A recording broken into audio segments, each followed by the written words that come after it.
So today I want to go over a topic. I may even cover several at one time, but it's all wrapped around one thing: the truth.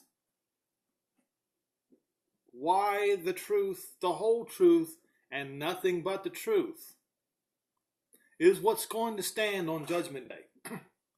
Nothing else is going to matter. It won't be half lies. It has to be the whole truth and nothing but the truth. So to get started, what I want to do is go to, let's see here. It's on the Times of Israel in the blog section by Joanna M. Seidel. And before we get started, please, folks, have some patience with me. You won't see this coming. When I read this article, you will not see what's coming. You will not understand why the topic of this article has anything to do with what I want to talk about today. So, please bear with me and listen. The title is called Trump is Ruining My Marriage. March 26, 2018. Trump is ruining my marriage. Some people just can't stop hating Donald Trump. My husband calls him the pig. He feels tremendously vindicated now that Stormy Daniels and Karen McDougal, whom he considers victims, have come forward with their charges against the president. With a smirk and with more venom than a serpent could spit, my husband ranted and accused and spewed enough poisonous verbiage to eviscerate any hapless prey that might pass by. Bam, bam, bam, he threw verbal punches, attempting with every word to score the final knockout of his victim, who was up against the ropes, blood pressure in the danger zone, mentally mangled at best, but not ready to throw in the towel. There remained in that opponent enough self-dignity to survive the assault and enough sense to know that it is nearly impossible to converse rationally with someone so consumed by blind hatred that he cannot entertain any other notion. In other words, totally close-minded, a never-Trumper. I live with a Trump hater. Any effort to explain the president's personal life and behavior in another place and time, the not-so-youthful indiscretions of a high-rolling playboy with no national political aspirations in mind, who years later suddenly and shockingly became the President of the United States, fell on deaf ears. It didn't matter that national security and foreign policy might be a bit more important consideration than a person's bedroom activities. Any talk of the courage, perseverance, and success of that man in attempting to accomplish the previously impossible task of moving the American embassy to Jerusalem fell on deaf ears. Any attempt to justify that man's efforts to jumpstart the U.S. economy, strengthen the American military, crush the ISIS caliphate, and to navigate and negotiate the crowded channels of political discourse between an array of Arab nations and the State of Israel fell on deaf ears.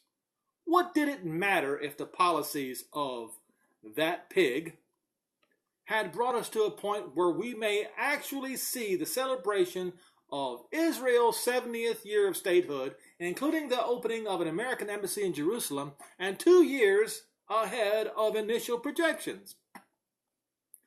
Who cares if he just appointed a new national security advisor, John Bolton, who is one of Israel's strongest supporters? How does it matter if African Americans and Hispanic Americans are now employed at a historic rate? If nationwide unemployment is at a low? If regulations blocking business expansion have been removed in record numbers? If someone is finally standing up to the Chinese intellectual property theft, monetary manipulation, and geopolitical gerrymandering? What does it matter if that person is attempting to remain at peace with, while simultaneously trying to contain, Russian aggression and expansion, particularly in the Middle East. A pig is a pig is a pig. Right? Wrong. I'm getting to the close of this, and I haven't even gotten to my point yet, but we're getting close. Afterthought. I assumed I was married to a normal, rational, caring human being. Little did I know that I am in fact married to a man possessed, a man who needs to be exorcised of this lunatic Trump hate demon that lurks within his body and plagues his soul. I cannot even mention that 5-letter word, the name of that Sus, S-U-S,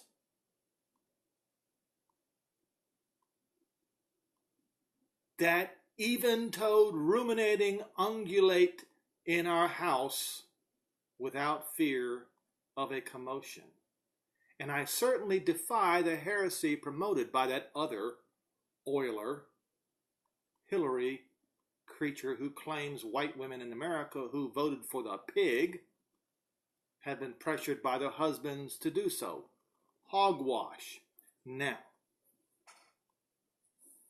there is a word that was spoken, that was said, written in this article over and over and over and over again, and alluded to in innuendo and in a different language. What word was that? S-U-S. You see, I believe it was around a year ago, I kept pointing out that S-U-S in Greek and Latin means pig, swine. Now the Jews know this. You know how I know the Jews know this? Because they use it in their everyday vernacular. A zus, a sus, whatever you want to, however you want to say it, is a swine. That's what it is. And so, when you Christians go running around telling the Jews that they have to repent and believe in the name of a swine, you will never, ever get them to agree to call upon a swine as their savior. Believe it or not, folks, remember what I said in the beginning of this video. It has to be the truth, the whole truth, and nothing but the truth. And anything less than the truth is unacceptable. So, Israel's Messiah is not Jesus or Jesus. It's not.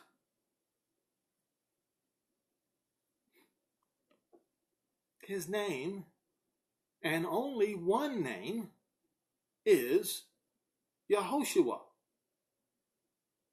It means Jehovah is salvation. It does not mean I am a pig.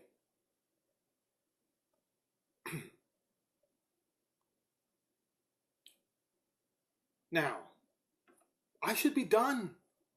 I should be finished. I should be able to just stop this video and say that I have made my point. Okay? But I have to go further. And the reason why I have to go further is to explain why the horrendous division goes on in the world today. And I can't say it's to a magnitude that we have never seen before. No, it is a continuation of what was going on in medieval Europe. People hating one another and betraying one another all through the centuries.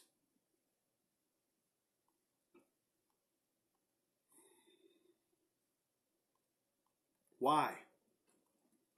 Because here's how it starts. It starts like leaven, you see.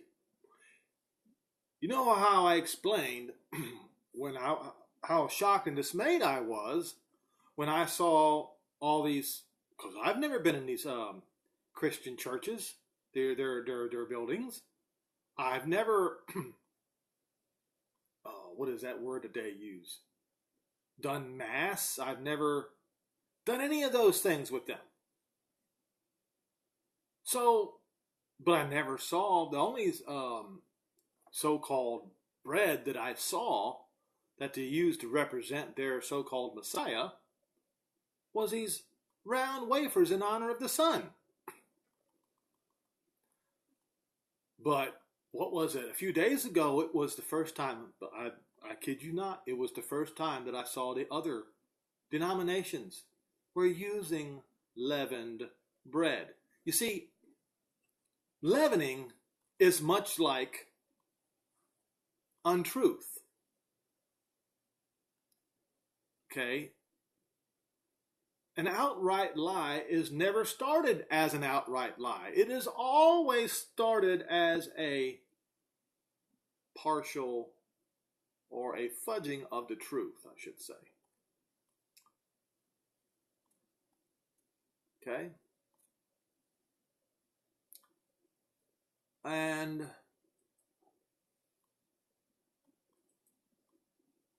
it's like the gun debate going on in the United States. Okay? For instance, the Second Amendment says, in order for the nation, well, I'll just go, I won't paraphrase it, I'll go straight to it. I won't fudge with the Second Amendment. I'll read it exactly as it says.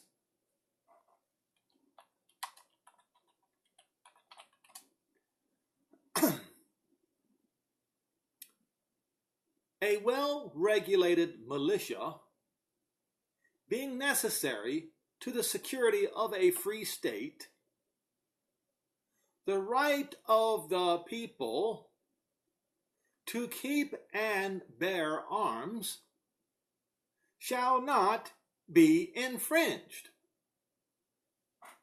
Okay?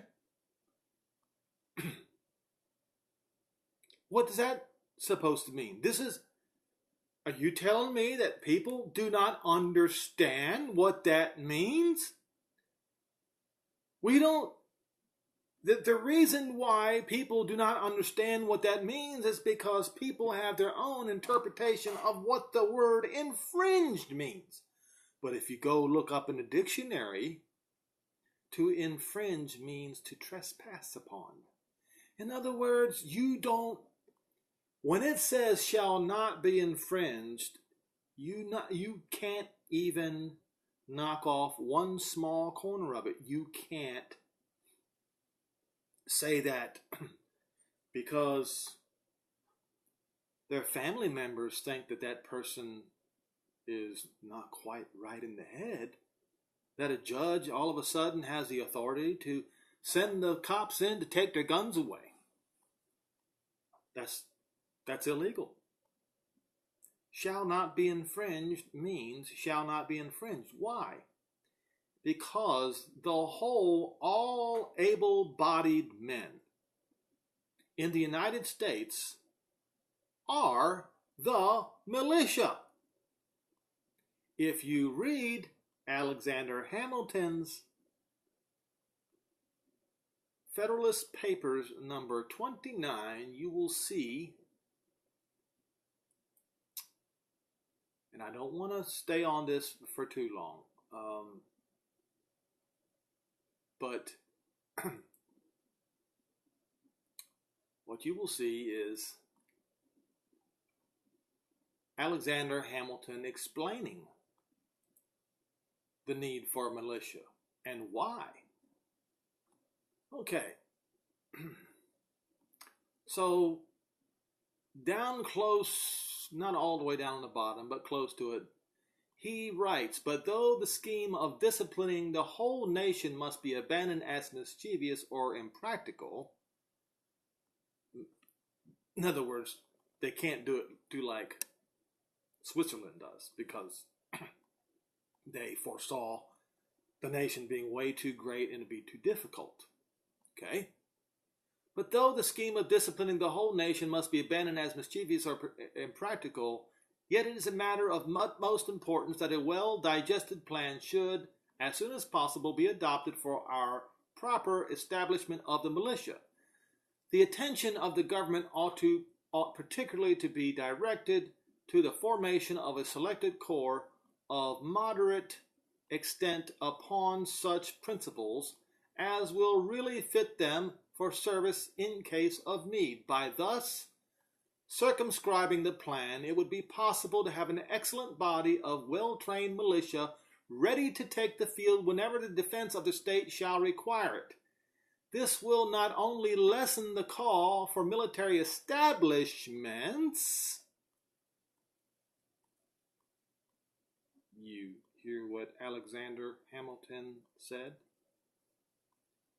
But if the circumstances should at any time oblige the government to form an army of any magnitude, that army can never be formidable to the liberties of the people, while there is a large body of citizens, little if at all inferior to them in discipline and in the use of arms. That was the reason why shall not be infringed was put on the Second Amendment.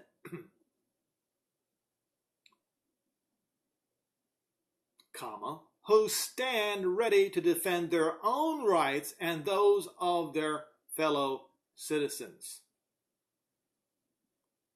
This appears to me the only substitute that can be devised for a standing army and the best possible security against it, if it should exist. You see, the United States was not supposed to have a standing army, because a standing army would be a threat to the citizens of the United States. Now, I'm not going to continue further into this debate.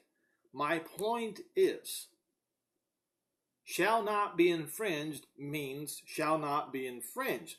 But what happens is people will look at you dead in the face and tell you that that's not what it means. Okay. The same can be said about the name of the Messiah. I can tell you the truth about the name of the Messiah, that his name is Yehoshua, meaning Jehovah is salvation in Hebrew. Okay? And yet people will still look at you dead in the face and say, no, Jesus, that's Jesus or Jesus. And it is common knowledge that the name means I am a swine. And it's in honor of Zeus. How can this be? All right. Remember Antiochus 4.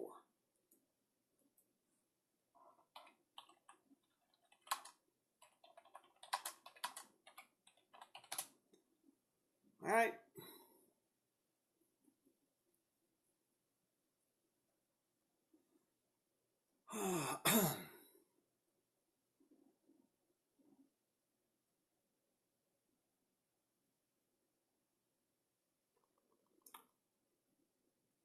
Antiochus 4.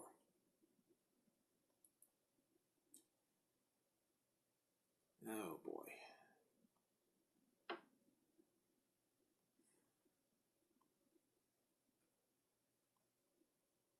So somebody, let's see here. Antiochus 4, who called himself Epiphanes. In other words, he called himself a god. Okay?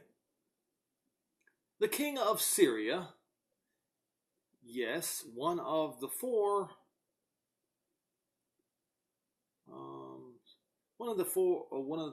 heads of the Grecian Empire.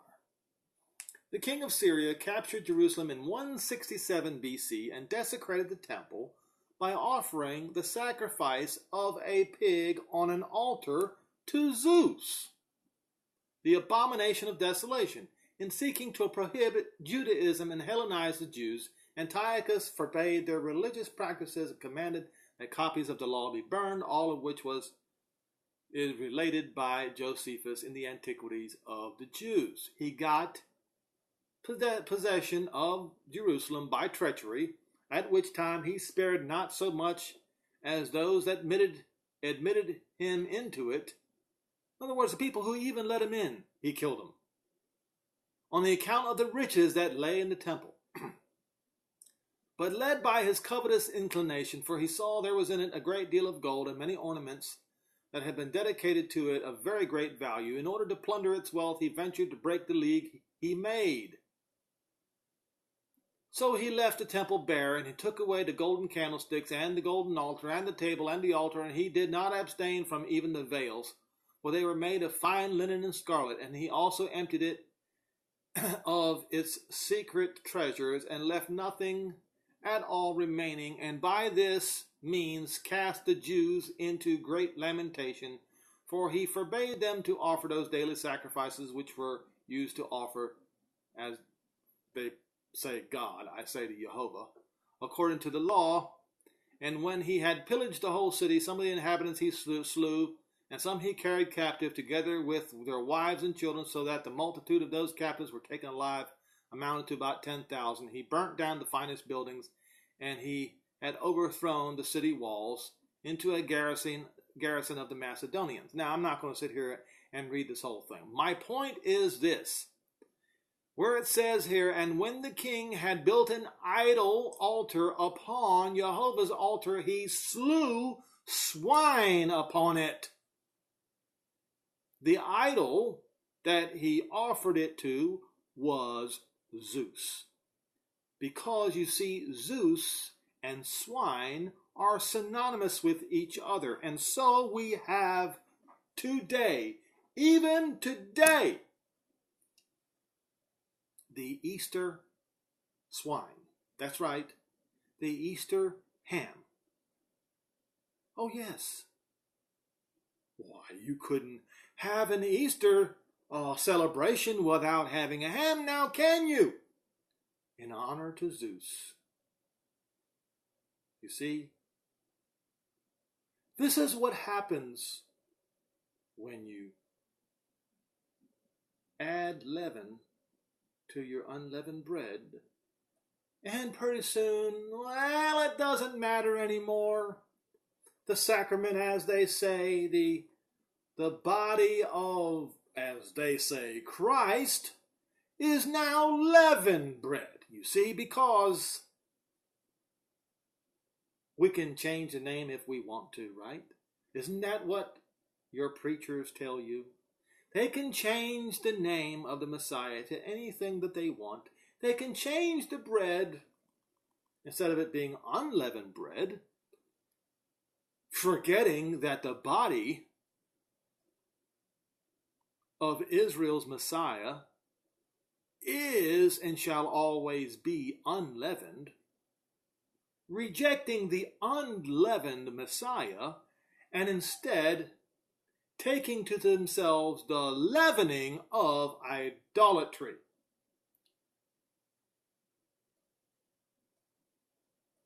Now, what does that have to do with the Second Amendment of the Constitution of the United States? Actually, a lot. Because just the way that Christians have played with the truth and turned it to the lie, bit by bit with leavening. You start with changing a name, or you start with using unleavened bread, or leavened bread, or you start with celebrating Sunday in honor of the sun. You see, one by one by one, then erect an idol in your building, and pretty soon you have turned into a religion of a total lie. And so what we have today in the United States is you actually have a majority of people who not only think the Second Amendment is not necessary, but who want to change the definition of the word infringed. You see, that's where it starts. Just a little bit. And the next thing you know, you have a people with their only means of self-defense taken away from them, so that they are no longer free men, but they are at the mercy, slaves of the government. Just like what happened in Nazi Germany. Yes, Hitler took the guns away from the Jews. He took guns away from all of those who opposed him.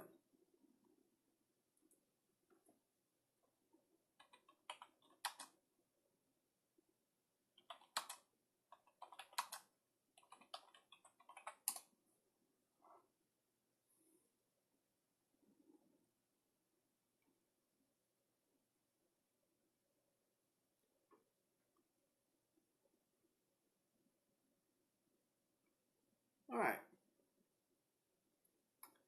In The Independent, there's an article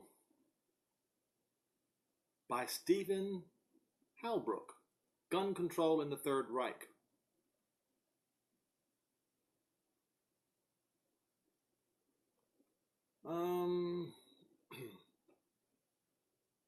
Article, it might be a book. Okay. I think it's a book. Okay, so based upon newly discovered secret documents from German archives, diaries, newspapers of the time, Gun Control in the Third Reich presents the definitive yet hidden history of how the Nazi regime made use of gun control to disarm and repress its enemies and consolidate power.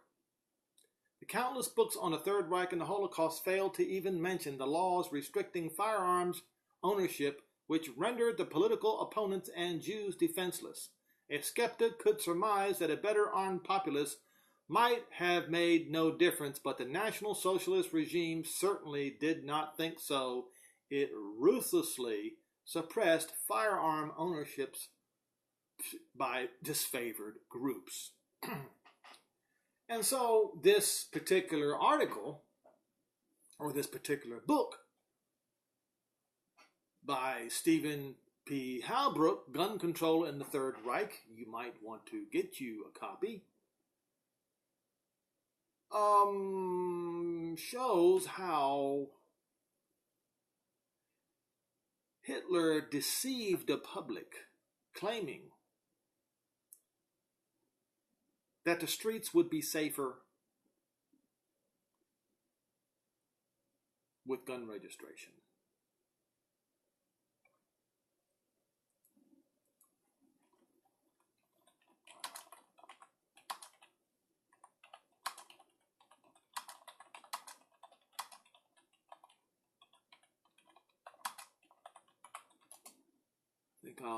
Hopefully I can find a statement that he made. Yes, I think I found it.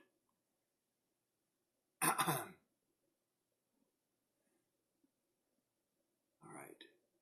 Hopefully this will not. Oh, yes.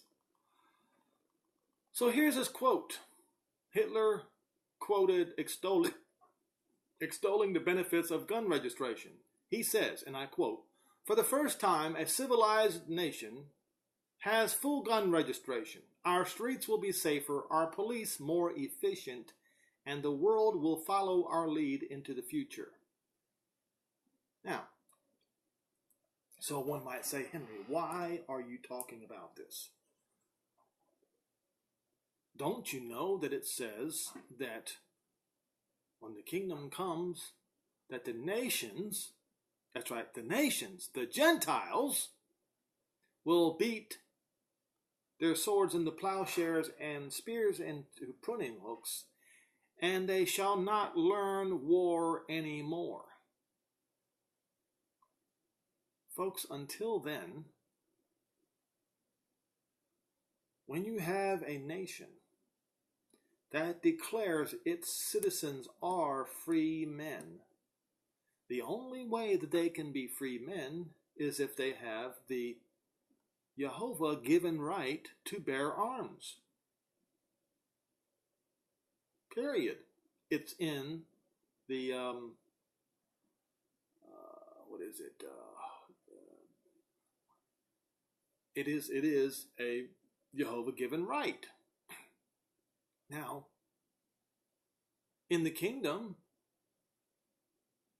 people who are allowed to come to Jerusalem will be eating of the tree of life. Those who eat of the tree of life cannot be killed. They won't have need of weapons to defend themselves with, you see. But until then, remember this: the truth, when compromised with just one little grain of yeast, eventually becomes a total and complete lie and deception.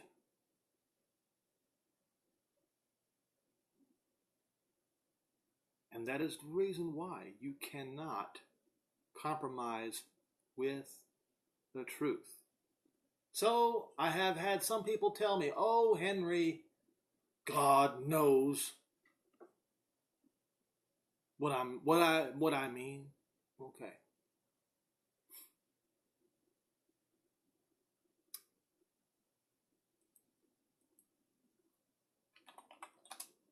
And you shrug this whole matter off as a little thing. Don't sweat the small stuff. That's not really that important.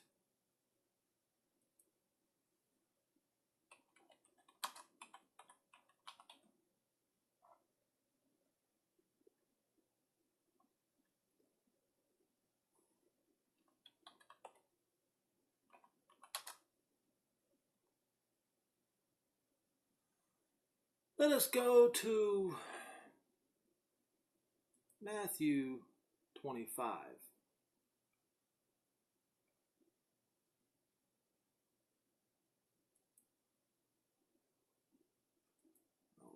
Matthew 25:21.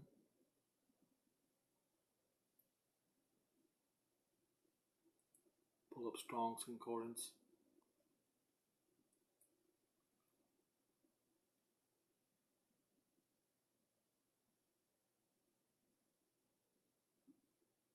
Don't sweat the small stuff, right? That's what I'm being told. That's not a big thing. That's not a big deal. God can somehow work around that, right? All right. We'll start in verse 14 of Matthew 25. For the kingdom of heaven is as a man traveling into a far country, who called his servants and delivered unto them his goods. And unto one he gave 5 talents, and to another 2, and to another 1, and to every man according to his several ability. And straightway took his journey. Then when he had received the 5 talents, went and traded with the same, and made them another 5 talents. And likewise he that had received 2 also gained another 2. But he that had received 1 went and digged it into the dirt, and hid his master's money. And after a long time the master of those servants came and reckoned with them. And so he that had received 5 talents came and brought other 5 talents, saying, Master, you've delivered unto me 5 talents. Look, I have gained another 5 talents more. His master said unto him, Well done, you good and faithful servant. You have been faithful over a few things. Now, oh Henry, that doesn't mean little. Oh no, you're making the wrong characterization here. You're comparing apples to oranges. No, I'm not. Because the word few things is oligos. Oligos in Greek. It is 3641 in the Greek in the Strong's Concordance. It is few or little or small. So, instead of a few things, you can also say little things. You have been faithful over little things. I will make you ruler over many things. Now, the word many is polus in Greek, 4183, much, many. Enter you into the joy of your master. And he also that had received 2 talents came and said, Master, you delivered unto me 2 talents. Behold, I have gained 2 talents more besides them. His master said unto him, Well done, good and faithful servant. You have been faithful over oligos, a few or a little or small things. Little things. I will make you ruler over many things. Enter you into the joy of your master. Then which he that received the 1 talent came and said, Master, I knew that you were a hard man, reaping where you have not sown and gathered where you have not strawed. And I was afraid and went to hid my talent in the earth. Lo, there you have it, that is yours. And his master answered and said unto him, You wicked and slothful servant, you knew that I reaped where I sowed not, and gathered where I have not strawed. That's what you say. Then you should have put the money to the changers, to the bank, and then at my coming I should have received my own with usury. Now therefore take the talent from him and give it to him that had 10 talents. For every one that has, or who earns more, shall be given more, and he shall have abundance. But from him that has not, that which he has is going to be taken away from him. What am I getting at? Where he said, You have been faithful over the little things. Little things. Things that Christianity today calls irrelevant. That's right. Little things.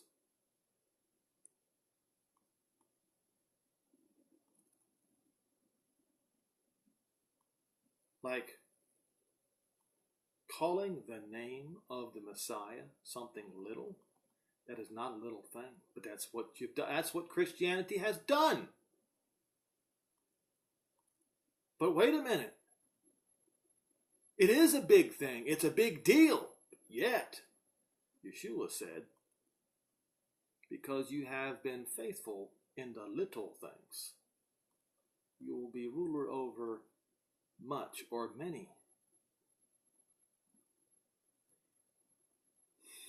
Hiding his talent in the dirt. All right, let's run with that for a minute.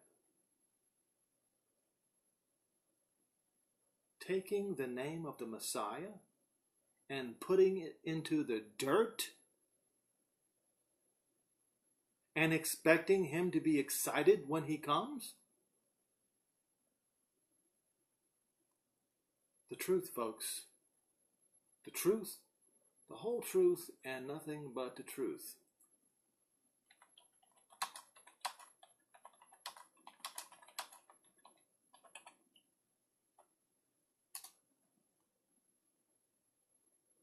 Daniel 8 and verse 12.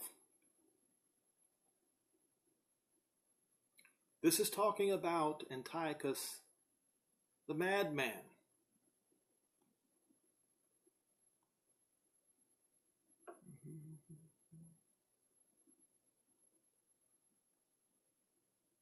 All right. But not only Antiochus the madman, this is also about Nero. You see, Antiochus was a forerunner of Nero when he sent Vespasian and Titus to sack Jerusalem. So, verse 9 of Daniel 8, and out of one of them came forth a little horn, which waxed exceedingly great toward the south and toward the east and toward the pleasant land. And it waxed great even to the host of heaven. Yes, he called himself God. He called himself Epiphanes. And the man at the Vatican calls himself the Father. He waxed great even to the host of heaven, and cast some of the host and the stars to the ground, and stamped upon them. Yes, he magnified himself to the prince of the host, and by him the daily sacrifice was taken away, and the sanctuary was cast down, and a host was given him against the daily sacrifice by reason of transgression, and it cast the truth to the ground, and it practiced and prospered.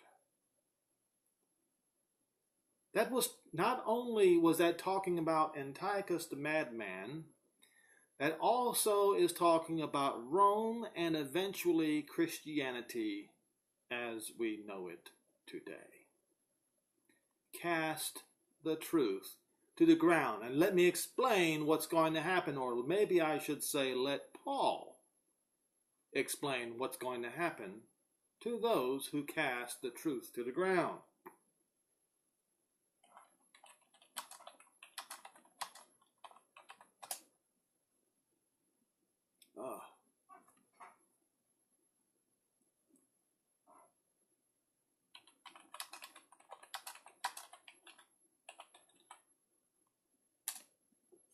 Second Thessalonians 2.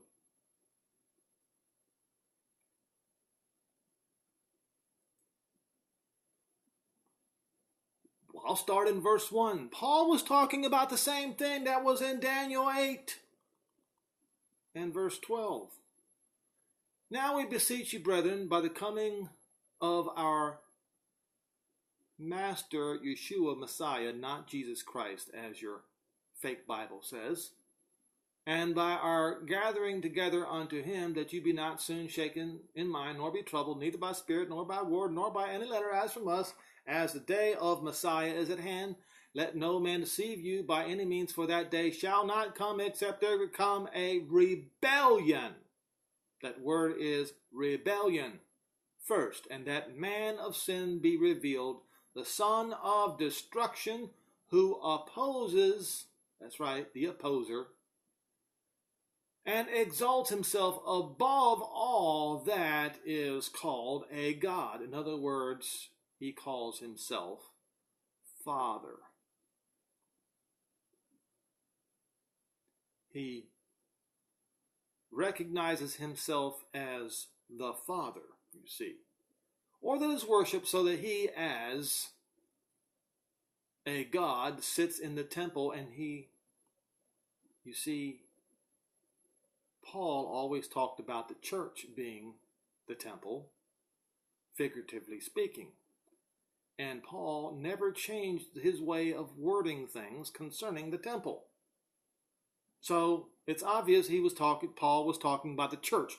What church was Paul over? The Gentile church.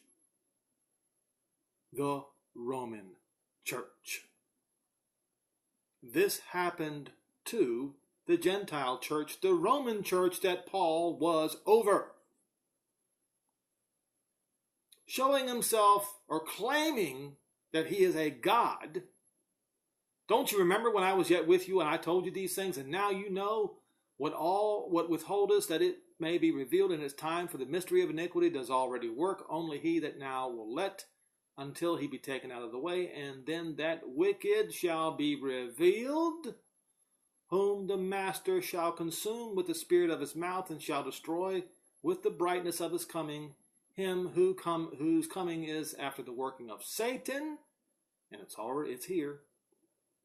And in Paul's time, it was future tense. But in our time, it's past tense and present tense. With all power, signs, and lying wonders, and with all deceivableness of unrighteousness in them that perish. Why? Because they loved not the truth, that they might be saved. Saved? Salvation. Shua. That word Shua.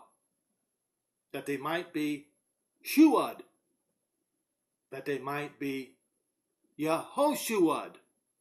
Saved by Jehovah.